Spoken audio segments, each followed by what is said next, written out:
très heureuse, mesdames et messieurs.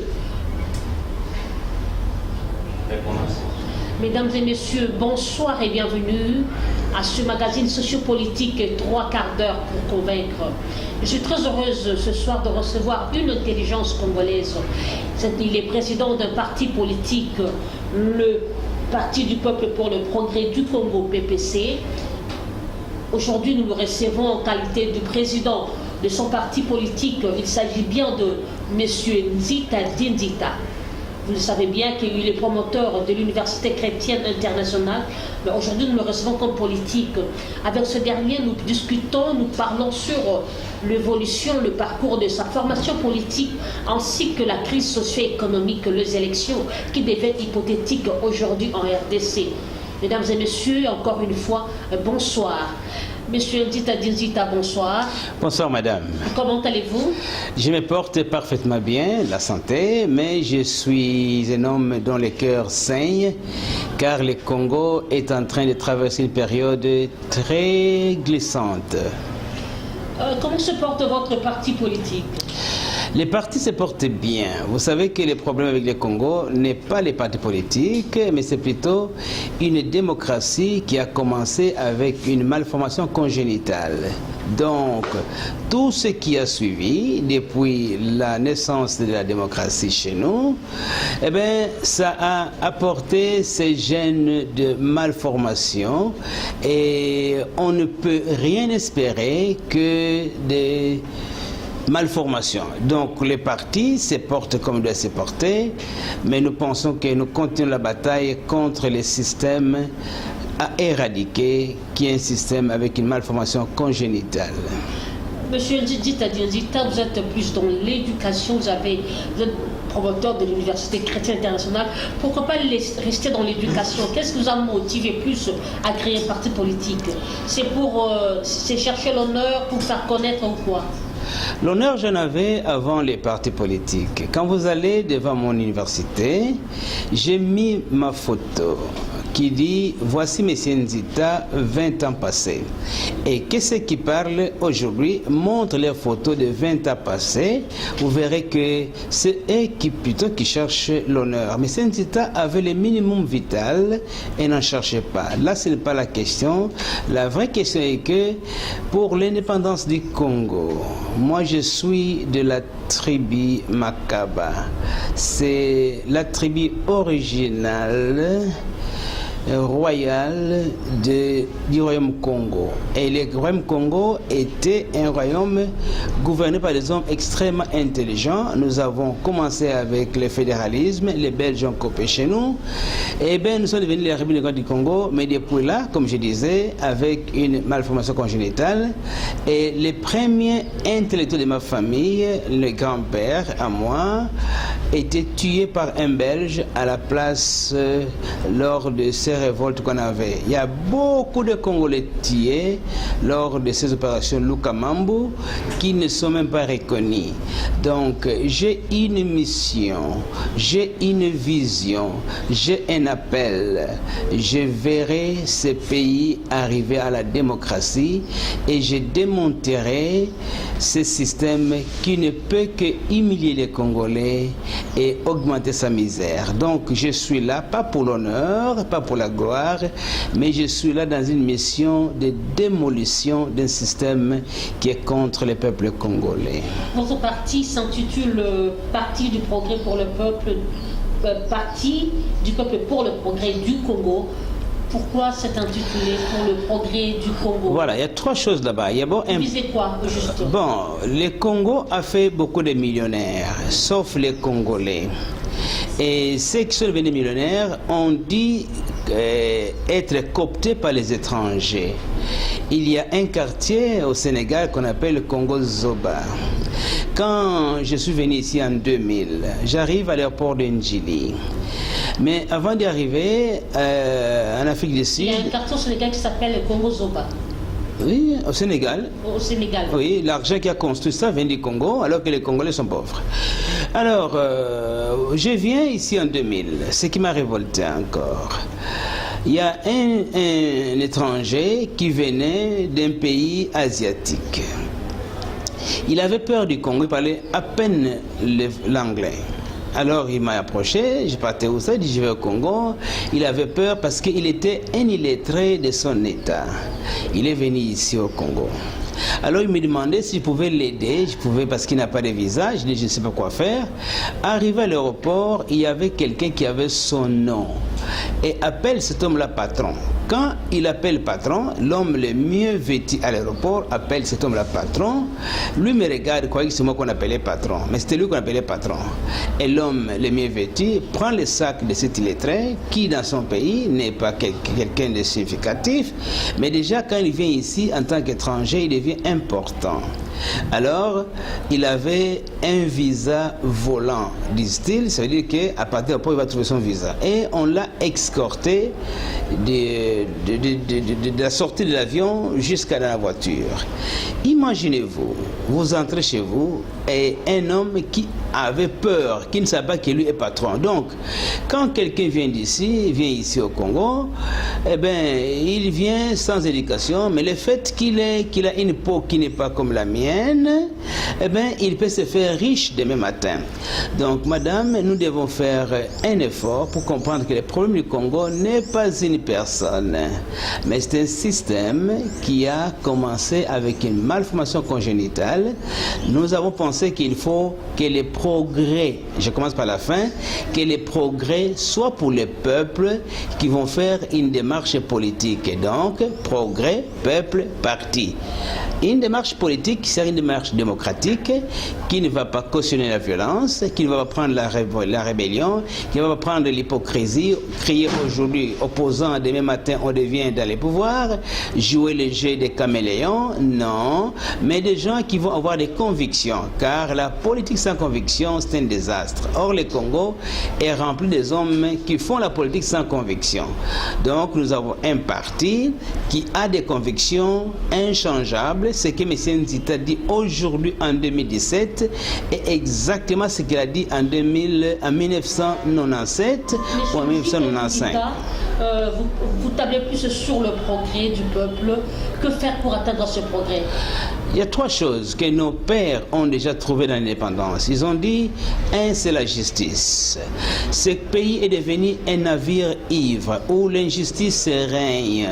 Donc, pour qu'on arrive à avoir les progrès, il faut la justice. Faire de cet État un État de droit où il y a la primauté du droit, pas de l'arbitraire, mais du droit. Deuxièmement, paix. Il faut qu'il y ait la paix pour que les gens se réjouissent, mais ici il y a des menaces. Aujourd'hui, écoutez les politiciens, que ce soit l'ex-majorité présidentielle ou l'ex-opposition ou la soi-disant opposition, les deux sont des bellicants ils ont un parallélisme convergent vers une seule chose, la violence, et le peuple congolais, à l'absence de la paix, eh bien, manque même le pain. Donc aujourd'hui, qu'est-ce qui règne au Congo? C'est l'épée. Quiconque a l'épée, donc l'arme de guerre, peut faire n'importe quoi. Allez aujourd'hui à l'Université chrétienne internationale, où vous êtes, en sortant d'ici. Vous allez voir qu'il y a des policiers. Et qui sont ces policiers-là? Ils ont fait 34 jours ici, sans que l'autorité puisse faire quelque chose. Comment? Quelqu'un a eu de l'argent et les a dit d'aller à la Funa, sur l'avenue Massano, numéro, je pense, 23. Ils ont utilisé la feuille pour venir ici, pour une affaire qui n'a aucun jugement, qui n'est même pas qui est déjà au tribunal. Ils viennent ici pour intimider M. Nzita. Il n'y aura que M. Nzita a le sang de son grand-père qui a coulé pour l'indépendance du Congo et personne ne va le faire. Ils ont calculé l'adresse. Donc vous allez voir ça et ils sont là. J'ai contacté toutes les autorités. Alors quand je vois qu'il y avait erreur, je leur écris que ces gens que vous envoyés sur 14 mairies limitées quartier industriel le 11 août se sont trompés d'adresse. Imaginez-vous, vous ne croirez pas, ils ont rectifié avec une autre en tête, mais et on rectifie l'adresse ici. Donc quelqu'un qui n'est pas propriétaire de l'école, qui n'est pas propriétaire de l'université, qui n'est pas propriétaire des citoyens qui sont ici, va à la justice, va à la police, trouver les moyens qu'on protège ses biens et ses personnes. Ça c'est très grave. Donc nous sommes encore à l'heure des typo-typo. La corruption au Congo vient d'atteindre un panique qu'il est incroyable de comprendre ce qui se fait au Congo. Aujourd'hui, les partis politiques naissent comme des champignons. C'est chacun a son discours, le changement, la réussite, le développement. Vous avez le vôtre, c'est le progrès. Est-ce que vous ne pensez pas qu'aujourd'hui, ce ne sont que des propos discoureurs? Madame, si vous lisez mon discours de 95, quand je leur parlais, quand j'ai appelé la conférence de paix en 96, quand j'ai parlé de la faillite de Mobutu en 96, cela est dans les médias, vous pouvez le voir. Je connais que ce n'est pas le progrès. Nous ne sommes pas là pour le progrès. Nous sommes là-bas pour d'abord démolir un système. Le problème du Congo n'est même pas les discours des gens. Ils n'en ont pas un seul discours. Ce sont des mots qu'ils racontent qu'on ne sait même pas. J'ai entendu quelqu'un qui expliquait sur l'inflation. Qu'est-ce qu'il a dit? Eh bien, pour baisser l'inflation au Congo, les moyens qu'il faut les résoudre, il faut ne pas payer la facture. Imaginez-vous, vous allez accumuler les dettes pour payer la taxe sociale et réduire la confiance des peuples, vous voulez faire monter l'argent. Mais quelqu'un a dit ça comme ça à la télévision nationale, comme c'est normal. Donc nous sommes un pays où les gens marchent par la tête. Nous sommes ici, les partis du peuple pour le progrès du Congo. Nous sommes contre tout parti politique jusque-là, parce que les partis politiques ont trop floué le peuple congolais. Nous sommes venus pour démolir le système qui est diabolique, qui est démoniaque et qui érode les progrès des Congolais. Ça, c'est un terrain, c'est un pays où tout est riche. Mais nous avons des problèmes de toutes les frontières. Quiconque veut se faire de l'argent va venir prendre quelques Congolais de mauvaise foi, il se fera rebelle dans l'Est de la République, commence à tuer les Congolais de l'Est de la République, il devient libérateur, et quand on le chasse, il va au Rwanda, et c'est comme si de rien n'était, il est là. Dites Dinzita, vous avez la grande gueule. Vous avez la grande gueule. Est-ce que, pensez-vous, vous avez la grande gueule, est-ce que, pensez-vous que vous allez convaincre le public? Madame, je n'ai pas la grande gueule, j'ai des convictions.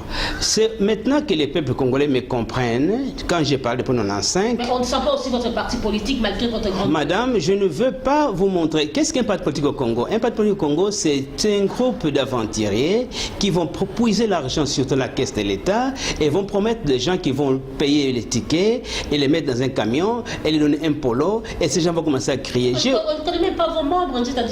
Madame, je vous promets que les partis du peuple pour le progrès du Congo, les partis du peuple pour le progrès du Congo et sa plateforme PONA, parce que c'est ça que nous sommes une opposition non alliée, nous ne voulons pas jouer leur jeu. Nous disons que nous voulons démonter, démolir le système démoniaque et diabolique qui est au Congo. Donc nous sommes dans notre émission, notre démarche.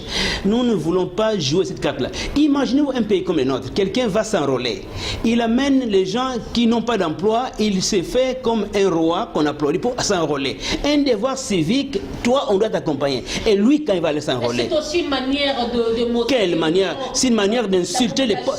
C'est une manière d'insulter les pauvres. Parce que les pauvres, quand il va s'enrôler, il n'y a personne pour l'accompagner. Nous sommes tous égaux devant la loi. Madame, je suis parti m'enrôler dans toute sérénité, calmement, parce que je ne veux pas utiliser mon frère congolais parce qu'il est pauvre. Aujourd'hui, les pauvres sont malheureux. Au Congo, on utilise les pauvres. L'enfant des pauvres, on peut, l'enfant de 15 ans peut avoir un enfant, rien ne sera là. On peut prendre la maison d'un pauvre, prendre le champ des pauvres. Donc les pauvres ici n'ont rien à dire. Et regardez combien de maisons qu'on a démolies des pauvres. On ne dit rien. Et regardez combien de pauvres qui n'ont pas de salaire. On ne dit rien. On a promis au Parlement que nous allons ajuster les salaires des Congolais à l'inflation. Mais ils disent, non, vous savez, écoutez, ne rêvez pas, ça ne se fera pas. Mais eux n'ont pas réduit leur salaire. Imaginez-vous, les ministres n'ont pas réduit leur salaire, ou leur mission de service, ou leurs frais d'installation. Mais les pauvres travailleurs congolais, celui-là, doit lui serrer la ceinture. Ce genre d'hypocrisie, d'humiliation est inacceptable. Je ne veux jamais, moi, utiliser un Congolais pour que moi je puisse m'agrandir. Non, non, non. Quelle est la touche particulière de votre parti politique? Trois choses, la moralité, la légitimité et la légalité. Nous marchons dans ces trois choses-là, ces trois piliers. Tout ce que nous faisons est moral. doit être légitime, doit être légal. Dites Adinjita, quel est l'objectif de votre parti politique? Je reprends un seul objectif. Nous sommes venus ici, nous appelons les Congolais qui nous entendent maintenant de nous rejoindre dans la plateforme PONA, c'est-à-dire plateforme de l'opposition non alignée à cette politique de magouille, pour que nous puissions ensemble démonter, démolir ce système. Le problème du Congo n'est pas un individu, mais le problème du Congo c'est un système mafieux, un système malheureux, un système malhonnête qui appauvrit le peuple congolais. Aujourd'hui, nous sommes parmi les derniers pays du monde en tout, alors que nous sommes parmi les plus riches du monde. C'est inacceptable. Nous ne savons aujourd'hui, regardez l'internet, quelle est la superficie du Congo? Il y en a 3-4 superficies parce que on ne sait pas, on a des conflits de frontières partout. Nous sommes le seul pays au monde qui a voulu régler la question des frontières en voyant les bornes. Imaginez-vous, alors qu'en 5e primaire, on apprend longitude de latitude, mais nous avons eu des hommes qui étaient aussi sérieux, qui cherchaient à trouver des bornes. Hey, c'est grave ça. Donc, nous demandons les Congolais, n'espérez rien de ces politiciens. Ils se moqueront de nous. Ils pensent qu'ils sont capables. Non, madame, je ne suis pas politicien. Je suis un homme de la moralité. Je suis un moraliste. Je suis dans la politique, oui. Je cherche une démarche démocratique, oui. Mais je suis pas politicien. Nous sommes la politique non alignée. Parti, plateforme de l'opposition non alignée. Nous ne sommes ni avec la majorité, ni avec les pouvoirs, ni avec les politiciens. Nous sommes avec le peuple. Non, madame, imaginez-vous, quand vous allez voir un groupe de gens qui va voyager quelque part, il va en Europe, nous sommes les rassemblements. Moins de 200 personnes.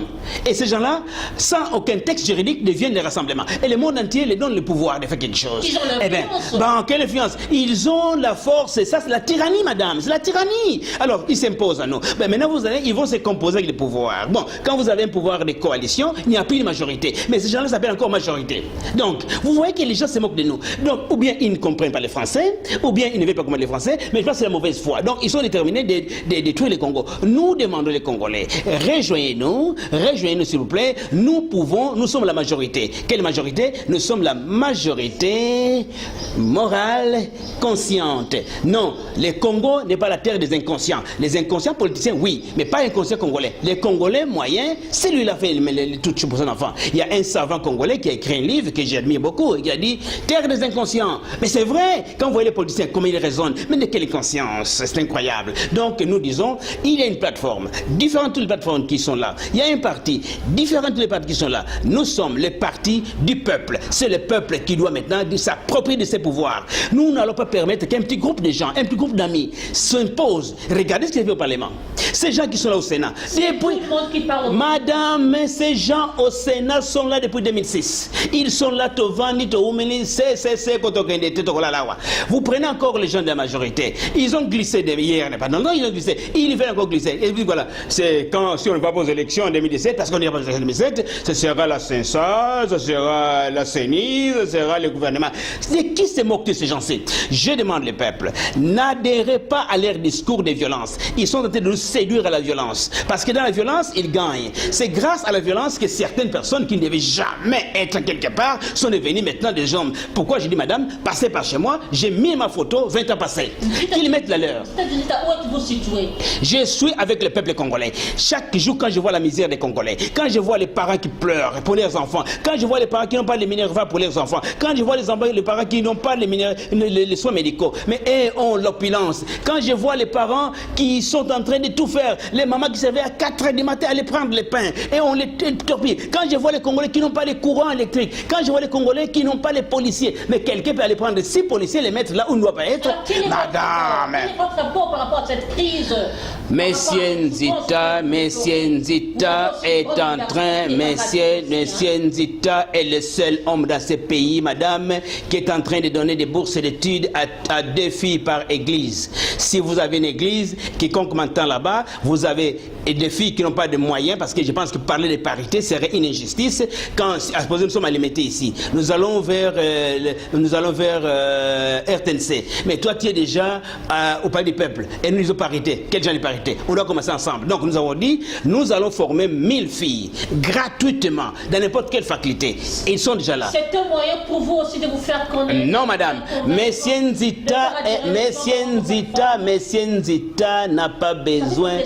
Non, madame. Messieurs Nzita, je sais pas de stratégie. Messieurs Nzita est un homme qui est avec le peuple congolais. Je suis là. Si je voulais stratégie, je serais dans le pouvoir.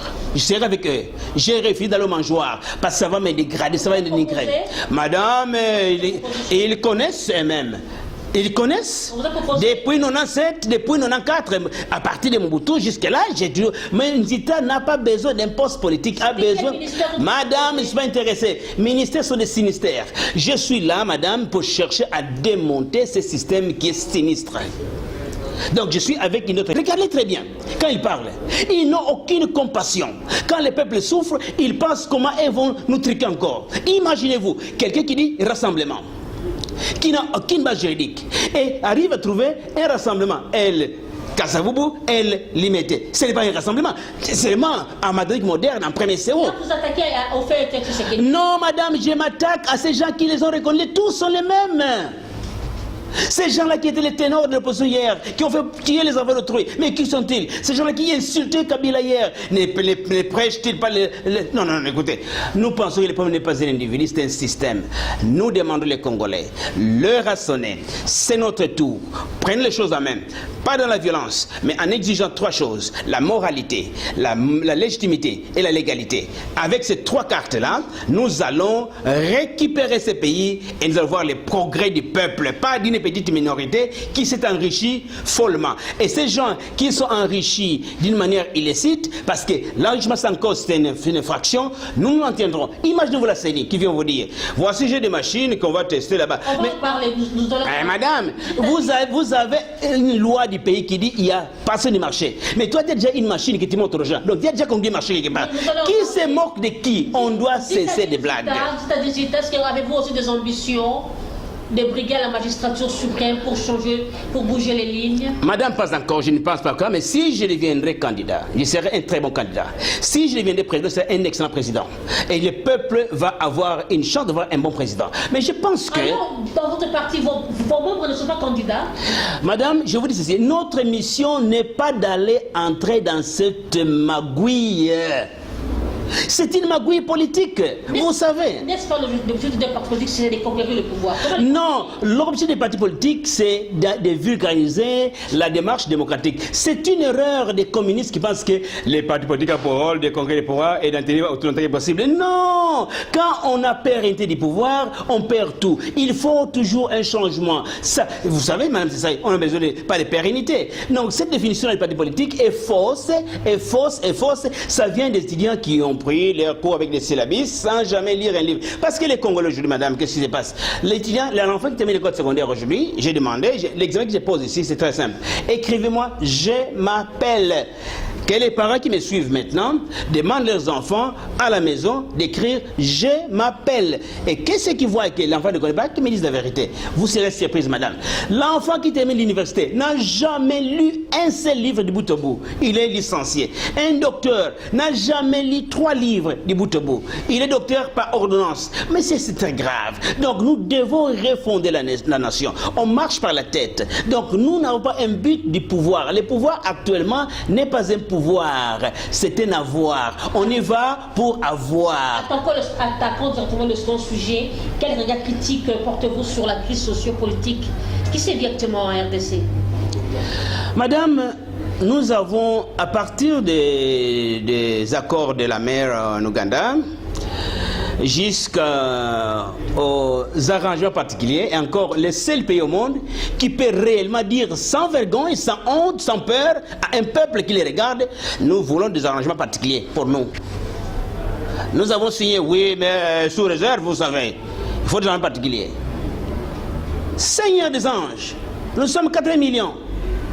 Alors, quand ils se retrouvent là-bas, madame, ils ne vont pas quitter, ils n'ont aucune intention d'organiser des élections. Ce n'est pas leur affaire celui-là. Ils cherchent les moyens, comment convaincre le peuple, comment l'intimider. Donc, ce que je dis au peuple maintenant, il y a une séduction à la violence. N'allez pas avec cette classe politique pourrie. Vous n'aurez rien de la majorité. Vos enfants ne seront pas là où sont leurs enfants. Vos parents ne seront pas comme leurs parents. Ils roulent carrosse. Vous ne roulez pas carrosse, vous roulez même pas un cheval. Et vous allez encore, n'allez pas avec l'opposition. L'opposition fait des bruits pour être entendue et vue. Dès qu'on les nomme, ils commencent à vous dire prions, bolingo. Laissez ces bêtises-là. C'est le temps où nous allons exiger la moralité. Que votre oui soit oui, que votre non soit non. Tout ce qu'on vient du malin. Malin, malin demi, on arrête ça. On s'est dit, nous allons avoir 5 ans. La loi est claire au Congo, la Constitution. Très claire. L'article 74 qu'on lit là-bas, ça demande un homme qui doit être vraiment un analphabète pour mal comprendre ce qu'il s'est dit. Quel jugement rendez-vous au mandat de Joseph Kabila? Madame, je ne vais pas entrer dans ce débat qui est presque inutile. Mais ce Joseph Kabila, c'est quelqu'un que personnellement j'apprécie. Pourquoi? Le chef de la majorité présidentielle, dont vous critiquez. Je ne pense pas que M. Kabila s'est présenté comme chef de la majorité présidentielle. Aux dernières élections, il était indépendant. Sauf si on n'a pas suivi ça. Donc, on peut l'embrasser, oui. Mais quand il était candidat, il était indépendant. Et il a dit beaucoup de choses. Voici 3 discours de Kabila les plus importants. Le premier discours le plus important de Kabila, c'est le silence. Mais quand il a parlé de tolérance zéro. Les gens ont commencé à faire quelque chose. Il a parlé de...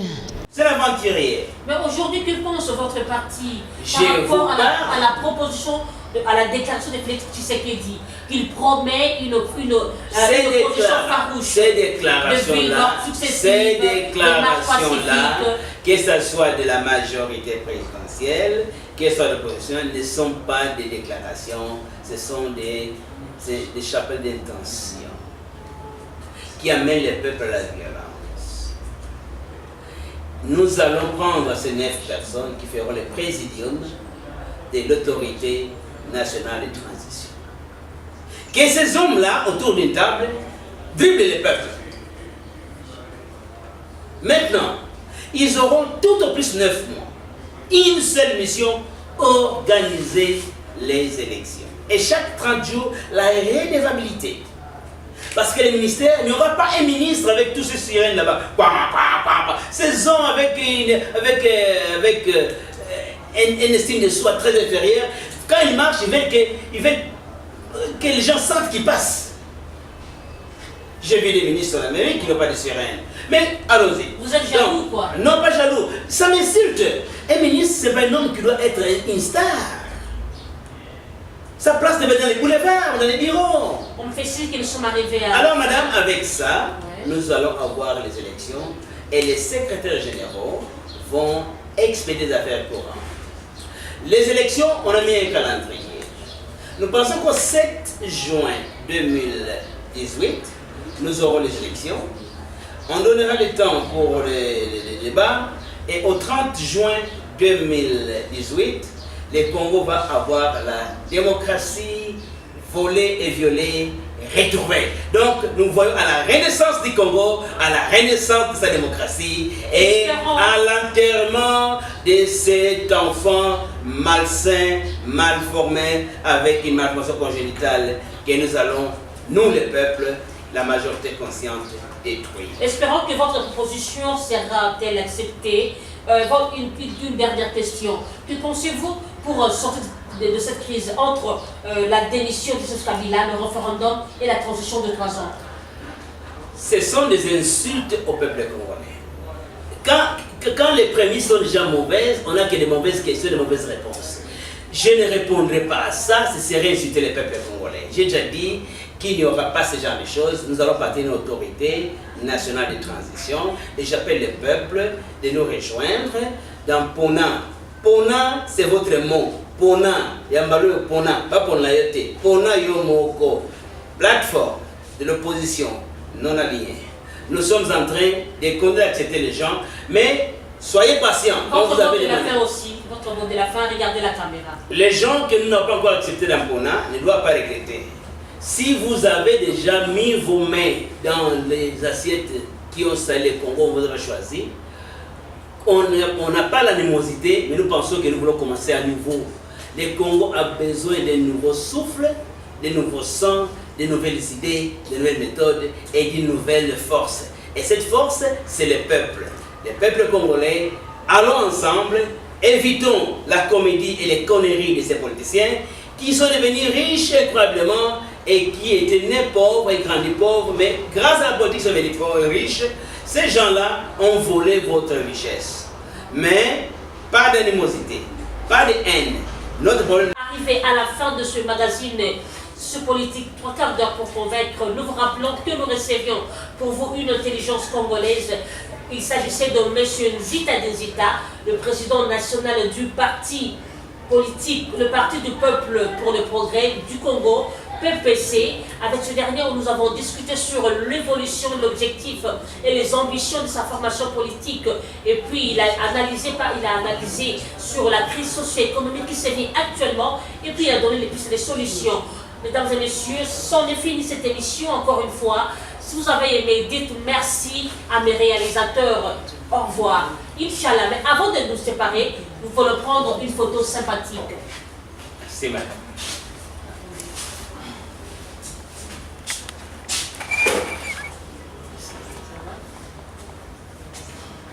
Ces grandes dames font la fierté du Congo.